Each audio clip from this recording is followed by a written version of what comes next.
What's up, guys? It's about 6:30 in the morning, and here I am in the clearance aisle of Walmart. You know me, my favorite time to shop at Walmart. What's going on today? We've got Stephanie's family reunion for her grandma's side of the family. That's on her mom's side. I don't think you guys have met any of her mom's side of the family, which is kind of interesting. We don't do a whole lot with them, which is weird because her mom's like one of 8 kids, and some of them have 10 kids. It's pretty wild. What else is going on? Today's Jess's last day before school starts. I gotta get some last second stuff for Austin for school, which is kind of funny. I tried to buy him size small pants, but size 7s are just too long, so he's still wearing 5T shorts and pants to his first day of 2nd grade as almost an 8-year-old. Kind of funny. Anyway, I'm gonna keep shopping. I'll let you know if I find anything good. Whoa, dropping the camera. Who's carrying what? Me, I'm doing this. Oh, what are you carrying? Cookies? Cookies. Do we bring Jess's stuff with us? Cookie Monster. Okay, good. Cookie Monster. I'm just saying. Cookie Monster. For after, where are we, guys? We're at the reunion. Yay! We're late. That's alright. We're late. We're in Riverton. Not Riverton. Yeah, I got the brakes done myself this morning because Josh didn't show up. And after this, we are headed to... My nephew is getting baptized in the LDS, or Mormon church, this morning. And we weren't invited till this morning. And we're not on real good terms. But we're going to go anyway, so that'll be fun. This is good times. Good times? Well. I don't know. Are all these people really related to you? Yes, they're. My family wouldn't equal this, both sides, 5 generations back. This is only one side, some of it. Yeah, seriously. One big belt. Okay, so we're checking out Gordman's. What do you think? I think it was pretty accurately described to me as a bigger version of Ross. Pretty much same thing, but it's yeah.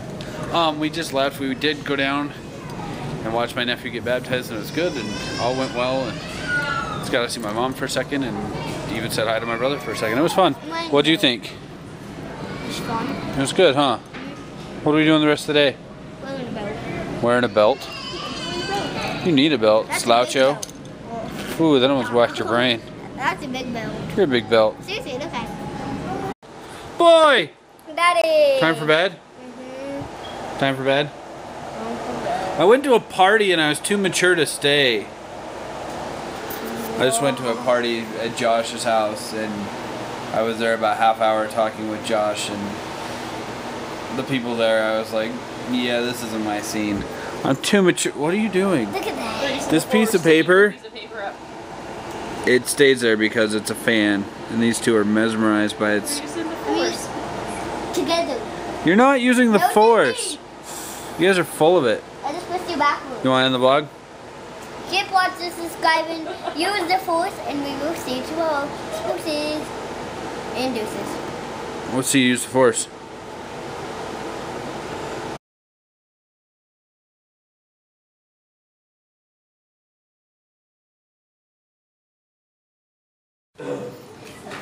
And I'm sure that Aunt Nolene and Aunt Mildred might want to say something also. I want to start with the name, and I'm only going to make this a few minutes, so just, you can handle Uncle George for 10 minutes. That's all. And I got my watch right there. I'm going to watch it. I'll just... Wait, you guys ready? There was a certain Dutson, John William Dutson, was born in England, and he was raised to a small boy of about 10 years old in England. His father was a businessman who traveled a lot on the sea. And one day, as he would travel on board ship to go to various countries and various areas, he never returned one time, and it figured that the ship sank and he lost his life. So if you look in the history book, the history of the Dutson family, you'll find a man by the name of John Dutson who was lost at sea. And that was John Williams' father. Anyway, John William Dutson had a sister, and he had his mother, of course. They were contacted by missionaries, and they joined the church, and they got on board ship and found their way to New Orleans and up the Mississippi River into Nauvoo. He was in Nauvoo and was raised there for a while until he was about 17 years old, and he joined the militia when all this trouble that you and I read about and the church history is about. He was a tough kid at 17, and he knilled with the prophet Joseph Smith and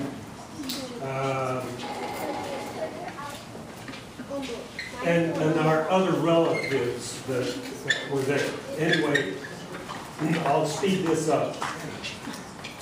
When the mob came and drove everybody out of Nauvoo, he was there to help finish the temple.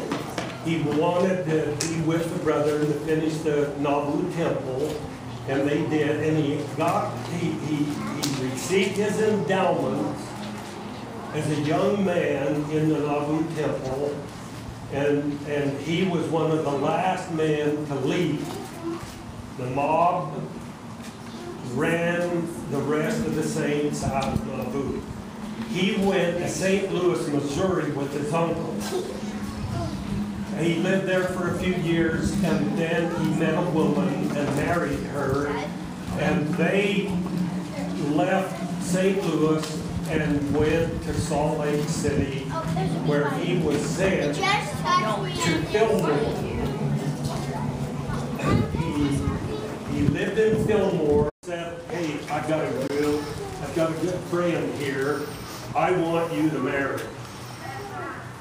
And I'm not going to go into all the details of that. I don't know it all. I don't really want to. But anyway, he married this other woman. And then he was sent to Deseret with one of his wives to help build the Deseret Fort. And if you go by Deseret, you'll see that shortly. After it was built, he decided that he could not make very good living there, so he grabbed his wife and went back to Fillmore, where he met up with his other wife. And then these two wives got together and said, "Hey, we've got a friend." Or her husband has died, and we want you to take her as your third wife. And so he did. And I'm sure he says, "Oh, no, I have to." I don't know for sure. But anyway, he took on 3 wives, and then they were sent to Oak City. He built a house for each one of those wives, and he raised, I think it was pretty close to 20 children. It was pretty close to that. And, He did all kinds of work. While he was in St. Louis, his uncle taught him locksmithing. And so he had that profession, plus, back in those days, you did anything to survive. He was not only a farmer, grower, and what have you. Anyway, they moved to Oak City, and he was very musical. And he had all these sons and daughters. Out of one of the wives came a son named Eddie Q. Dutson.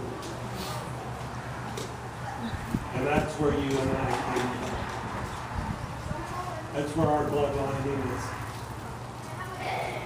I just have a great desire when I read that, and I did have to do some researching because some of it's a little bit conflicting, but I just have this warm feeling about this man that I did not know about just recently. I mean, I've seen him on paper for years since I was young, but it didn't mean a thing to me. John William Dutson didn't mean a thing to me, other than, oh, just little old guys. But I have a real kinship for this man, and I am grateful for what he and his mother and his sister. I don't know whatever happened to his sister or his mother, but I know that he and his wives were buried in Oak City. And as George Washington said, I want to be buried among my fathers. And of course that's where we're going to be buried. Mildred, Nolan, and I. Shipley, you're off to some unknown territory. It's not that far from you. No, it's not.